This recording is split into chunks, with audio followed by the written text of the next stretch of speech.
Olá, gurizada! E hoje nós continuamos a nossa viagem insólita pelo reino dos animais, né? Nós, infelizmente, nós não temos muito contato com o ambiente marinho, o fundo do mar. E é por isso que a gente está aqui, para a gente procurar desvendar um pouco desses mistérios, né? Afinal de contas, quem é que tem pulmão suficiente para poder mergulhar, para poder até mesmo abrir os olhos com clareza e ver os seres que estão mergulhados, que estão inseridos nesse meio que é tão difícil, e ao mesmo tempo tão bonito, e que para alguns causa fascinação, outros causa angústia. Então é para isso que hoje nós vamos ver as esponjas e vamos ver também os quinidários. Vamos começar pelas esponjas, que são seres que até hoje causam uma certa controvérsia entre os biólogos. São animais verdadeiros ou não são animais verdadeiros? Em todos os casos, nós chamamos eles de animais parazoários. Por quê? Porque eles não possuem uma formação certa, uma formação fisiológica, uma formação do que nós chamamos de tecido. E é muito importante que a gente não confunda as esponjas que vivem no mar com esse tipo de esponja aqui, ó, que é a esponja sintética, polímeros derivados do petróleo. Essa esponja que a gente usa aqui, gente, não são as esponjas que nós encontramos no mar, né? Aliás, da onde vem a denominação esponja, né? O filo dos poríferos é chamado dessa maneira porque tem o seu corpo todo permeado por o que nós chamamos de poros. E daí, então, seu nome, poríferos. Bom, então como é que são formados os corpos desses animais?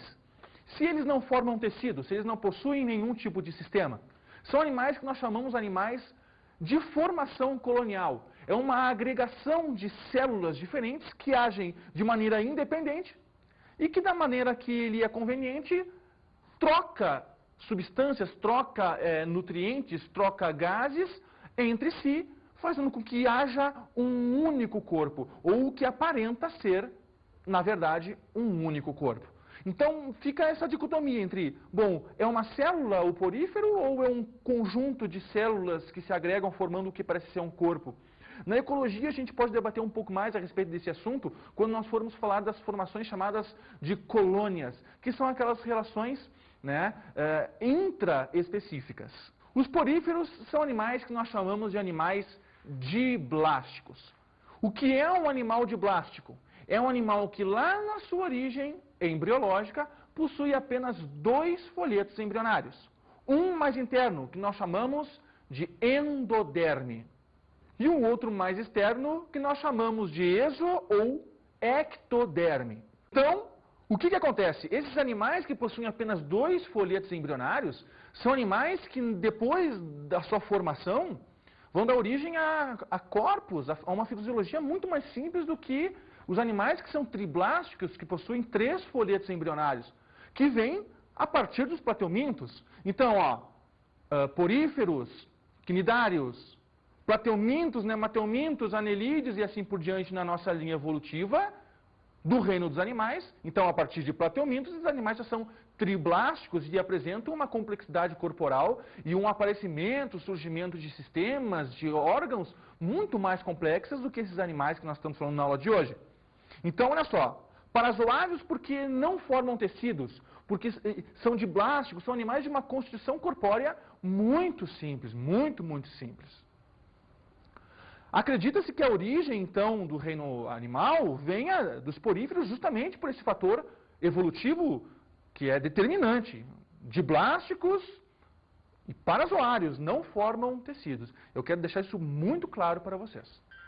Vamos falar então agora um pouquinho sobre como funciona essa anatomia do corpo dos poríferos. Bom, então se a gente pudesse generalizar esquematicamente o corpo de um porífero, o que nós observamos de cara? 2 estruturas. A primeira, que é como se fosse a abertura mesmo da garrafa, que nós chamamos de ósculo, e que fica no topo, na parte superior do corpo desse bicho, que nos remete à cavidade central do corpo desse animal, que nós chamamos de átrio. Então, essa cavidade, esse espaço interno dentro do corpo do bicho, nós chamamos de átrio. E a parte superior, o ósculo. Só que existe um detalhe, ó. Com relação a essa estrutura chamada átrio, as esponjas podem apresentar diferentes padrões. Elas podem apresentar mais exatamente 3 padrões, do mais simples ao mais complexo. O que seria isso? O primeiro tipo que vocês estão vendo na sua tela é o tipo que nós chamamos de Ascom. O que seria o Ascom? O Ascom seria uma câmara atrial simplificada, né? Como se fosse realmente uma garrafinha, né? Onde não existe uma ramificação, onde não existe um grau de superfície de contato do bicho com a água muito grande. Percebam que agora na sua segunda estrutura, com o Sicom, nós temos uma câmara atrial muito mais ramificada. Quanto mais ramificada, né, é essa minha câmara atrial, maior vai ser a eficiência que esse animal, que esse bicho tem de captar alimento do meio. No caso, todos os poríferos, eles são filtradores, né? Eles absorvem partículas orgânicas que estão suspensas na água. Então, quanto mais ramificado é a minha câmara atrial, quanto maior é a minha superfície de contato do corpo dele com a água, maior vai ser a minha eficiência e a minha capacidade de absorção de nutrientes e posterior desenvolvimento. O terceiro tipo é o que nós chamamos de leucon. E olha só como é a ramificação. Nós não temos um átrio único e grande, como no tipo Ascom. Nós temos um átrio extremamente ramificado, como se tivessem vários subatriozinhos assim, sabe? Então, o que acontece? Uma superfície de contato do corpo do animal muito maior com o seu meio em relação ao tipo Sicom e ainda mais com relação ao tipo Ascom. Então, olha só, Ascom, Sicom e Leucon. Essa é a sequência, digamos, evolutiva para esse animal. Então, quanto mais ramificado é a minha câmara atrial, maior é a minha eficiência na captação de nutrientes, maior é a minha capacidade de desenvolvimento e outras cositas más. Bom, falando um pouco agora com relação a como é a anatomia deste animal. Nessa imagem que está no seu vídeo, nós podemos, de forma esquemática, mostrar para vocês algumas células que compõem o corpo deste animal. De fora para dentro, nós temos pinacócitos que revestem. Nós temos as espículas que dão sustentação.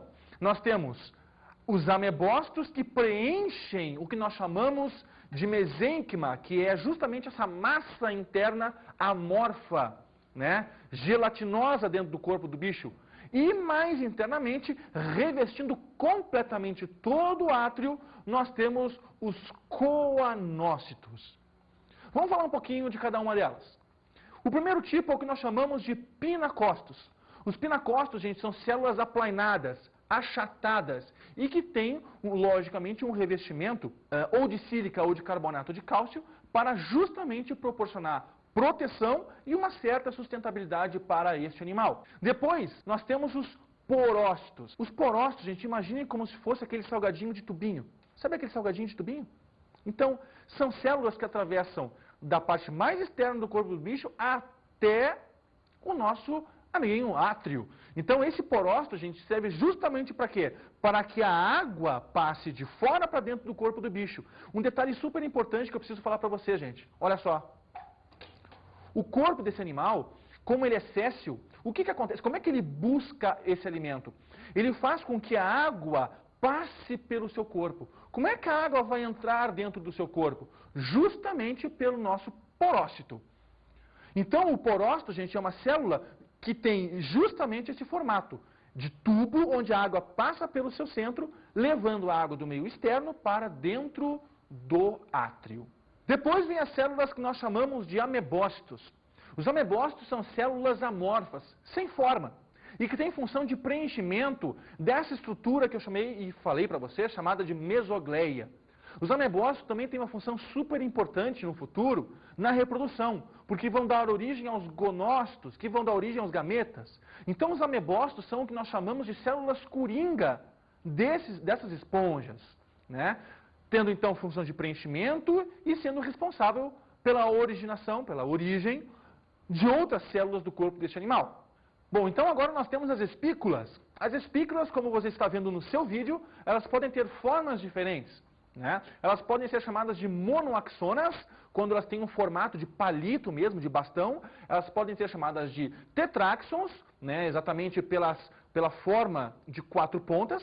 Elas podem ser chamadas de triaxonas, justamente pelas 3 pontas. E podem ser chamadas de poliaxons, quando essas pontas são muito numerosas, quando nós temos, enfim, uma forma quase estrelar, então, de organização. E por último, talvez a célula que mais caia no vestibular, né? A célula chamada de coanócito, que você também está vendo no seu vídeo. O coanócito, queridos amigos, tem a função de alimentação. Os coanócitos têm a função de filtragem da água. Eles possuem um flagelo. E para que serve, afinal de contas, esse flagelo? Lá na citologia, você deve lembrar que quando a gente fala de cílios e flagelos, nós falamos que a função deles é a movimentação ou da célula, quando móvel, como, por exemplo, o espermatozoide, como, por exemplo, nos paramécios, os cílios têm uma função de locomoção, ou se a célula é fixa, de fazer com que o meio se movimente, passe por ela. Então, o que vai acontecer? Esse flagelo, pelo seu movimento, ele vai fazer com que a água se movimente. Então, percebam o que vai acontecer. O porífero tem um corpo todo recoberto por poros. Dentro da sua câmara atrial existem centenas de milhares de coanócitos, cada um com seu flagelo, e todos os flagelos batendo ao mesmo tempo. O que vai acontecer? Essas centenas de milhares de flagelos batendo vão provocar um movimento na água que vem de fora para dentro, que vem nessa direção aqui, ó. Então a água ela vem de fora para dentro, entra no átrio e do átrio ela sai numa direção pelo ósculo.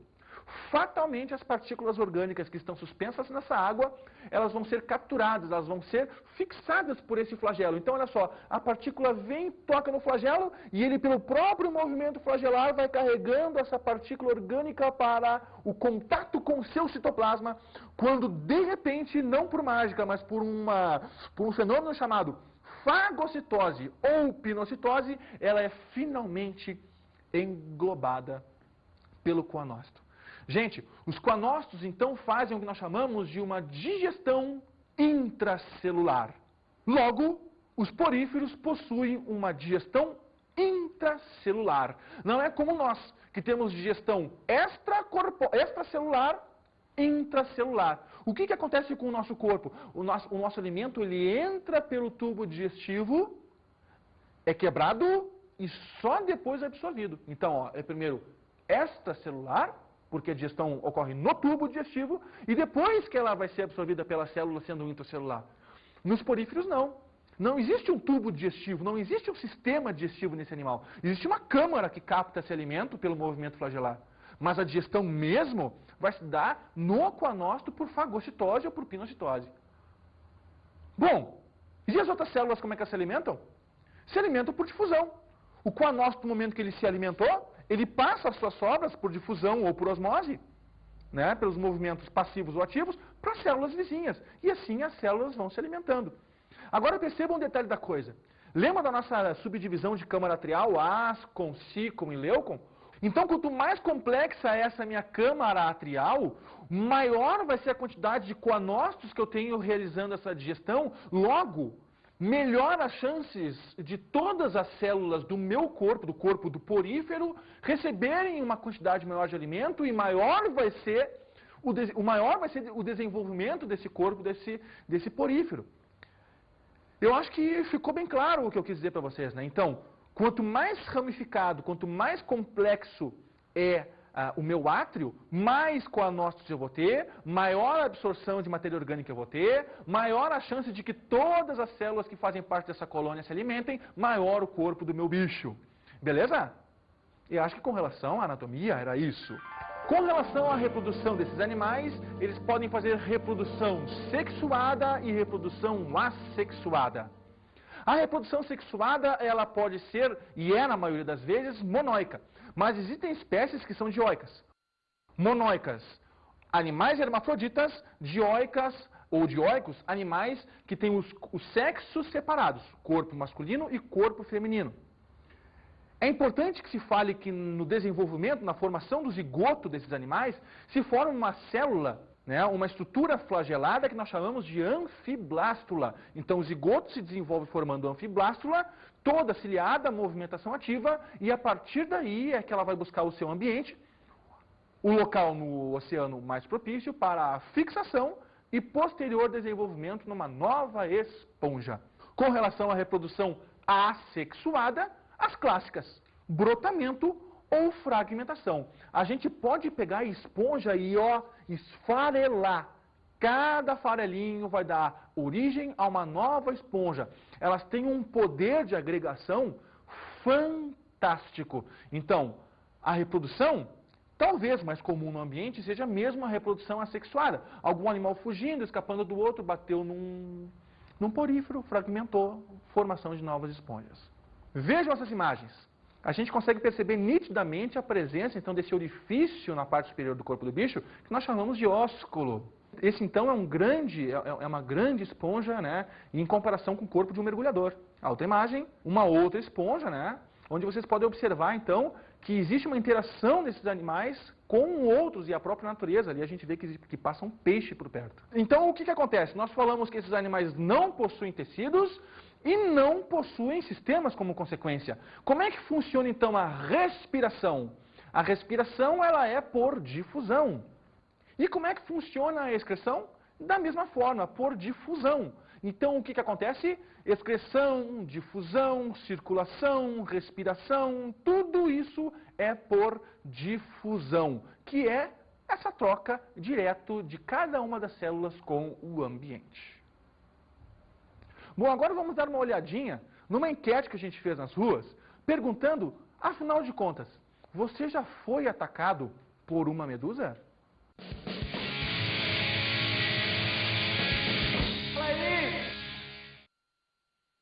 Quando você vai no litoral, você já viu alguma medusa? Cara, nunca vi uma medusa. Uma água-viva? Uma água-viva, sim. Sabe o que é que acontece quando a gente toca o corpo delas? Depende da água-viva, né? Algumas podem queimar, outras acho que não. Quando vocês foram ao litoral, vocês já viram alguma medusa? Não. Não. E uma água-viva? Não. Água-viva já. Já. Sabe o que é que acontece quando a gente toca elas? Queima a pele. Queima. Queimadeira feia? Muito feia. Você já levou alguma queimadura? Queimadura? Já. Já? O senhor, quando foi no litoral, já viu alguma medusa ou água-viva? Já. Sabe o que acontece quando a gente toca o corpo delas? A gente se queima, né? Queima a pele. Queima a pele. Água-viva já. Já? Já. O que aconteceu quando ela queimou, quando ela atingiu o seu corpo? Queimou, ficou ardendo. Ardendo? Aham, ficou vermelho. Nessa enquete nós começamos a introduzir o assunto chamado cnidários, né? Esses animais que promovem, então, essas queimaduras, essas sensações de urticância no corpo, são os cnidários. Os cnidários são animais formados por praticamente 99% de água no seu corpo. E possuem uma estrutura também extremamente simples. Porém, eles possuem e formam tecidos no seu corpo. Eles já conseguem formar, ainda que um pífio, um muito simplificado, mas conseguem formar já sim sistemas. Então nós temos dentro dos cnidários 3 subdivisões. A primeira subdivisão é a subdivisão que nós chamamos de hidrozoários, as hidras. Pelo desenho que você consegue enxergar agora no seu vídeo, nós percebemos que as hidras possuem uma boca que está voltada para o lado superior do corpo, tentáculos que envolvem essa boca justamente para a captura do seu alimento, uma cavidade gástrica. Percebam, já existe uma cavidade gástrica, um princípio de tubo digestivo e também, né, uma camada, né, de revestimento que nós chamamos de epiderme e uma camada de revestimento dessa cavidade gástrica que nós chamamos de gastroderme. Gente, entre a epiderme e a gastroderme existe uma substância gelatinosa que nós chamamos de mesogleia. Animais de corpo gelatinoso, geleia, mesogleia, geleia, mesogleia, entenderam? Então, o que acontece? As hidras são animais que são chamados de animais bentônicos, porque vivem no fundo do mar. As hidras são animais extremamente sensíveis, delicados. Percebam a leveza que existe nessa foto ampliada que nós encontramos da hidra no fundo do mar. Olha a próxima figura. Então, gente, as hidras são animais extremamente delicados, né? São animais sensíveis. Na segunda divisão, nós encontramos os sifozoários, as famosas medusas, também chamadas de mães d'água. Olhem no desenho do nosso vídeo. Nós encontramos, gente, de forma esquemática, uma medusa como se fosse uma hidra, só que agora voltada de cabeça para baixo. A boca agora não é uma boca superior, né? Não é uma boca voltada para o lado superior, agora é uma boca voltada para o fundo do oceano. Ela continua tendo um revestimento gástrico, uma gastroderme e também uma epiderme que forra todo o seu corpo pelo lado de fora. E entre de novo o revestimento gástrico e a epiderme, ou seja, entre a gastroderme e a epiderme, continua existindo essa geleia, a chamada mesogleia. E também, da mesma forma, os tentáculos orais. Agora olha que comparação legal. Os sifozoários funcionam como se fosse um guarda-chuva. Essa parte superior que a gente observa também é chamada pelos biólogos de umbrella. Adivinha por quê? Porque umbrella no inglês significa justamente o guarda-chuva. E olha só por que sifozoários. Quase furei meu olho. Eles se locomovem dessa forma. E para eles se locomoverem dessa forma, é óbvio que eles precisam ter um sistema muscular, ainda que muito simplificado. Então, olha só, a contração desses músculos faz com que a água seja jogada para baixo e olha o bicho subindo. Ó. A água seja jogada para baixo e olha o bicho subindo. Ó. Então, dessa forma, eles são chamados de animais sifozoários e eles acabam, então, se locomovendo. São animais móveis. Ao contrário das hidras que vivem no fundo e que têm essa locomoção por cambalhotas ao léu, né? Ao bel prazer das águas do mar. Vejam essas imagens que mostram o colorido desses animais. Bonitos, não é? Pois agora vamos falar dos antozoários, a última classe dentro do filo dos quinidários. Os antozoários, gente, muito importante. São eles os responsáveis pelo que nós chamamos de corais. Eles são os corais. Muitos alunos confundem isso na hora da prova do vestibular ou até mesmo no seu colégio, dizendo que corais são os poríferos. Não. Os corais são os antozoários. É essa subdivisão, é essa classe dentro do filo dos quinidários. Eles são os responsáveis, então, pelas formações que nós chamamos de corais. Então, gente, percebam que eles possuem um corpo mais resistente, formado por sílica, por carbonato de cálcio, com o desenho que vocês estão vendo no seu vídeo.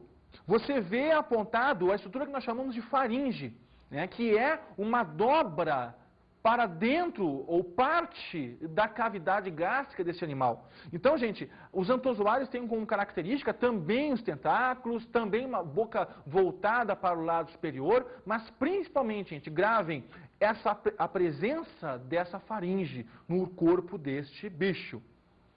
Gente, os corais formam estruturas, né, que são muito grandes no fundo do mar. Acredita-se que o maior ser vivo do mundo esteja na costa da Austrália, formando o maior recife de coral existente no planeta. E por que um animal só? Justamente pelo tipo de reprodução que esse animal tem, que daqui a pouco a gente fala. É importante, gente, vocês se darem conta de que a respiração desses animais ainda é uma respiração por difusão, porque eles ainda não possuem esse sistema. Da mesma forma, a excreção também é por difusão, porque eles ainda não possuem esse sistema. Mas a digestão, não. A digestão, como eu já falei para vocês, já existe uma presença de um saco digestivo. Não é um tubo digestivo, é um saco digestivo. Ou, para quem ainda quiser a minúcia, um tubo ou um saco digestivo incompleto, porque só possuem boca, ainda não possuem ânus. São animais protostomados porque o blastóporo, lá na origem embrionária, dá origem à boca. Bom, nessa cavidade digestiva, então, a digestão passa a ser extracelular e depois intracelular. E a captura deste alimento se dá por células que nós chamamos de quinidoblastos.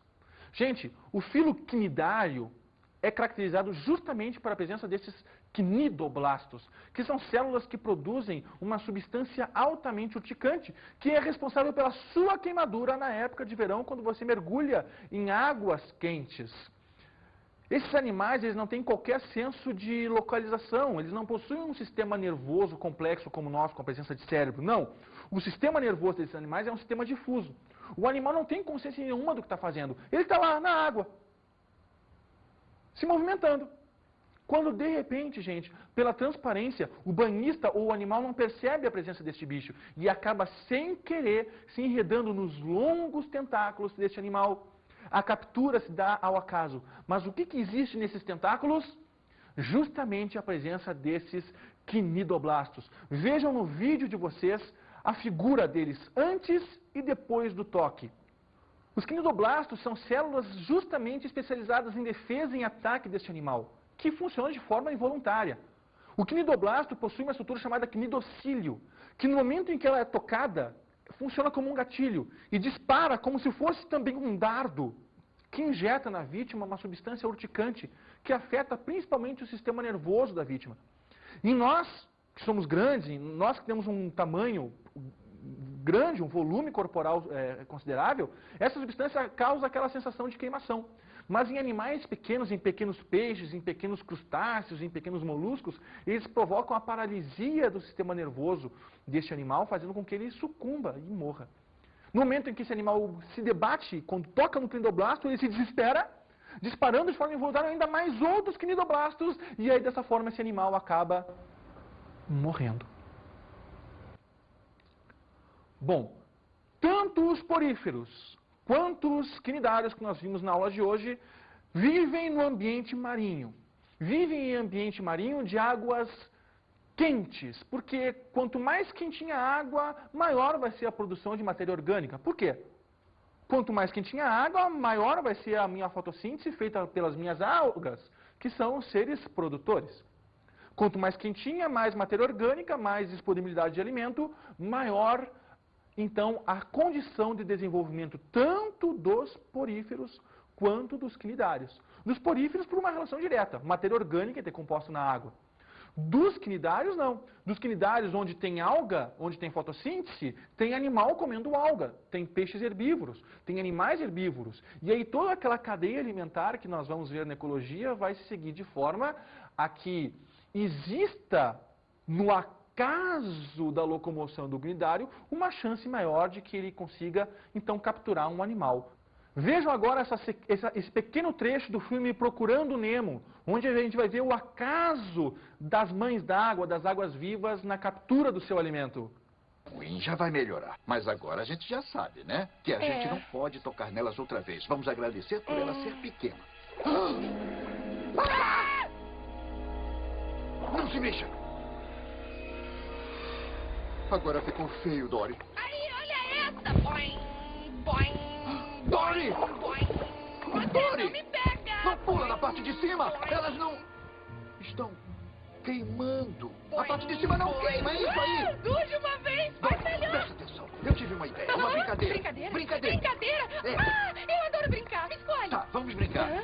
Quem conseguir pular mais rápido, pra longe das águas vivas, ganha. Ok, Regras, ok, regras, regras. ok. Não encosta nos tentáculos. Só em cima. A parada dos tentáculos, tá? 1, 2, 3, já! Espera, não fique parado, é neles que mora o perigo. Espera! Dory! Vai depressa se quiser ganhar! Opa, Dory! Opa! Boing, boing, boing, boing, boing. Espera um pouco! Dory! Vamos desafiar a morte. É isso aí. E brincar ao mesmo tempo. Eu vou conseguir. Com cuidado. Cuidado pra não chorar quando eu ganhar! Eu acho... A importância ecológica que esses animais têm é brutal. Em especial os antozoários com os corais, porque os corais servem de hábitat e base de toda uma comunidade que vive nas águas marítimas. Gente, os cientistas acreditam que os corais sejam uma fonte inesgotável de vida, onde a biodiversidade, gente, é extremamente alta. São considerados verdadeiros biomas terrestres, onde os corais servem de fixação para algas e as algas servem como produção, né, como elementos produtores para toda uma cadeia alimentar, toda uma cadeia ecológica que vem justamente da fixação delas nesses corais aí.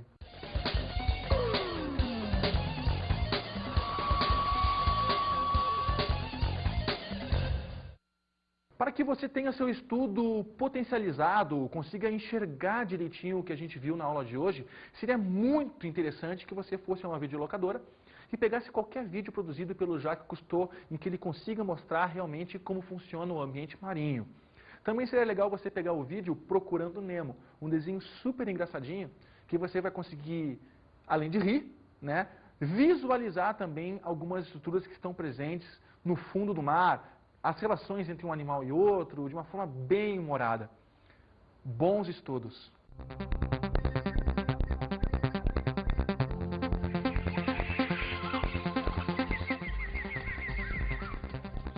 Na aula de hoje estudamos as esponjas ou parazoários. Animais que não formam tecidos, muito simples. Vimos a anatomia dos poríferos.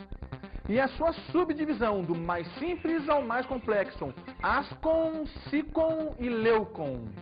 Conversamos sobre a reprodução sexuada e a assexuada. Na sua maioria monóicos e algumas espécies dioicas, formação do zigoto e a anfiblástula. E analisamos os quinidários. Animais com corpo 99% água praticamente, subdivididos em hidrozoários, sifozoários e antozoários e que possuem a célula chamada quinidoblasto, que nos injeta aí nas suas vítimas uma substância urticante que nos provoca queimaduras. Bons estudos!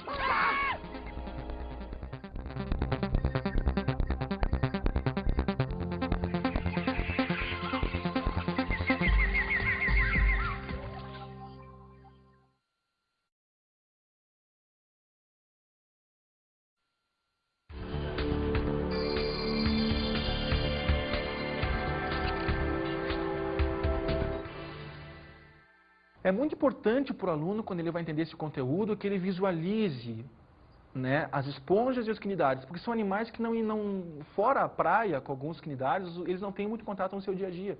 Então, quando a gente mostra vídeos, quando a gente mostra fotos, exemplos concretos para o aluno, ele consegue, então, criar um link, ele consegue se identificar um pouco mais com o animal que ele está estudando. E dessa forma, o estudo não se torna tanto uma decoreba, mas muito mais um entendimento. Quando a gente consegue contextualizar esse animal no seu hábitat e a sua função. Então, um cuidado todo especial quando for dar esse conteúdo para que não fique na decoreba do livro de célula, função e ponto final. Contextualizar, eu acho que é a chave do sucesso para que o aluno consiga entender essa matéria com sucesso.